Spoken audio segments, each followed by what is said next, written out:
Isang napakagandang hapon po sa ating lahat mga ka-farmers, mga ka-viewers from Luzon, Visayas at Mindanao, pati sa abroad at sa ibang bansa. So sa hapong ito mga ka-farmers ay nandito na po tayo sa ating taniman ng talong kung saan ay iniikutan po natin no, ang ating mga pananim para makita natin ang kakulangan. Kung halimbawa ay ito'y may mga insekto, magapan natin ng maaga, or ito may mga fungus, mabigyan natin sila para sa fungus.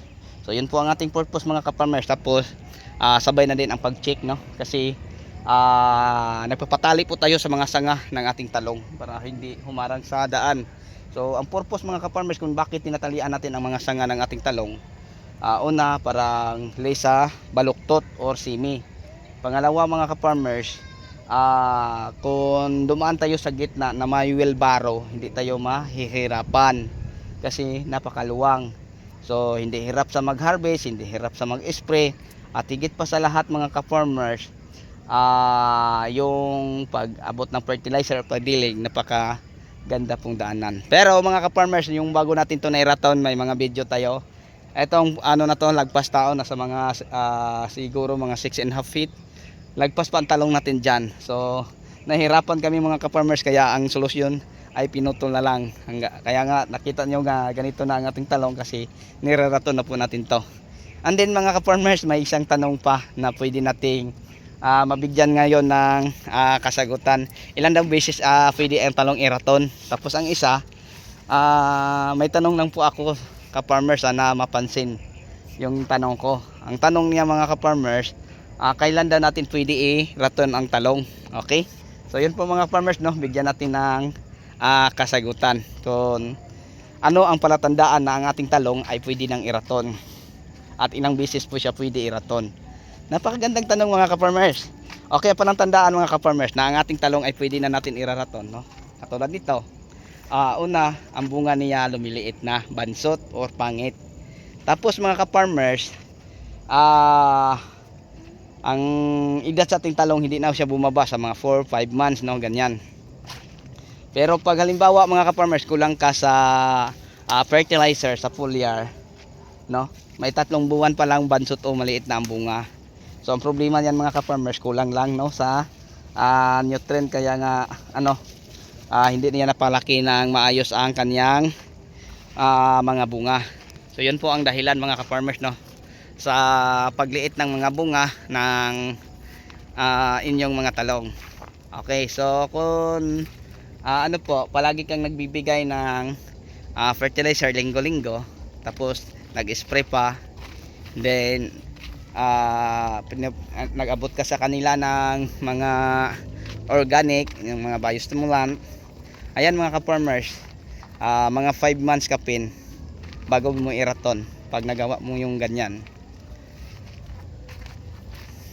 So sa atin mga ka-farmers, ito 5 months natin ang ating talong niraton na.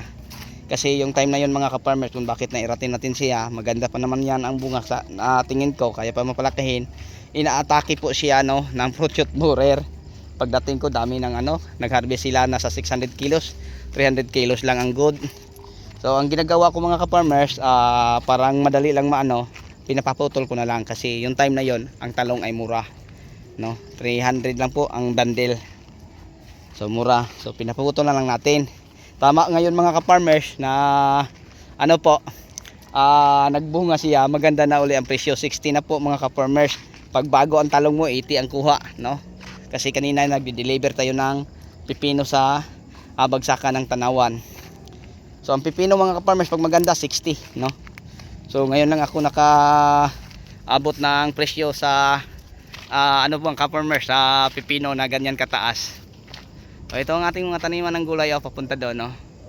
Ayan, napakaluwang po ito mga ka-farmers, ang ating taniman ng gulay.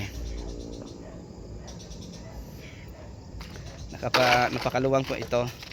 So yun lang po siguro ang may share at may ibahagi ko sa inyo. Ang palatandaan natin na ang ating talong ay pwede na natin iraton, maliit ng bunga o bansot, yun lang.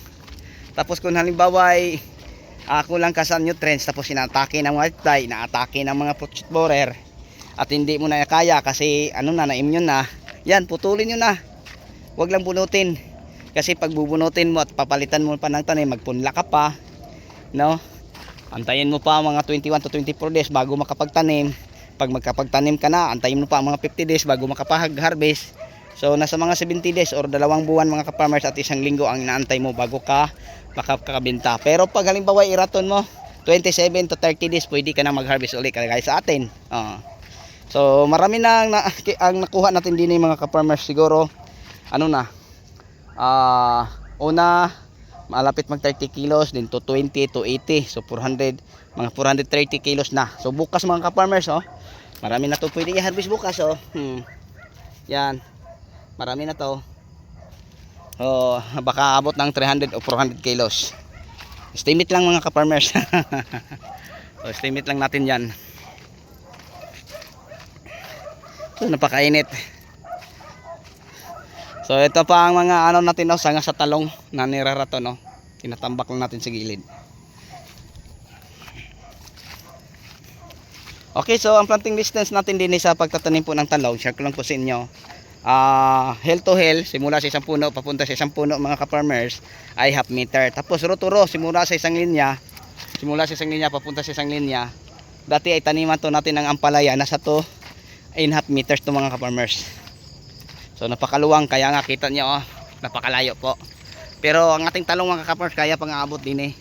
So kahit maluwang pa mga ka-farmers, hirap pa rin to daanan pag ang talong natin ay lagpas tao na. So okay lang po mga ka-farmers. Ang kagandahan ng nito ay napakalinis, parang winawalisan. Yan.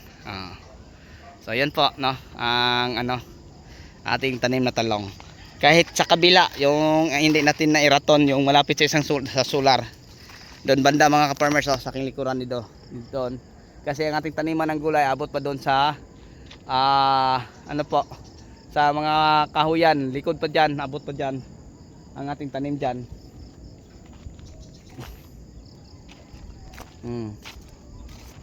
So pasensya. Magalaw ang kamot, ang kamay, humawak sa cellphone. So yun lang, Then tapos din mga ka-farmers, ang ginagamit natin dire, share ko lang po ulit sa inyo. Pagkatapos na iraton mga ka-farmers ay nagpapa-spray lang po tayo, So mas maganda i-take note nyo. Pagkatapos natin na iraton ang ating talong ay nagpapa-spray po tayo ng Bagyo Agronica Plus para yung sugat niya mga ka-farmers ay madali lang matuyo, So yun po ang ating pinapa-spray dyan.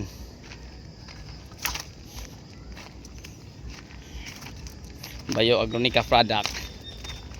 So kahit ano mga ka-farmers, maganda si Bagyo Agronica, para pang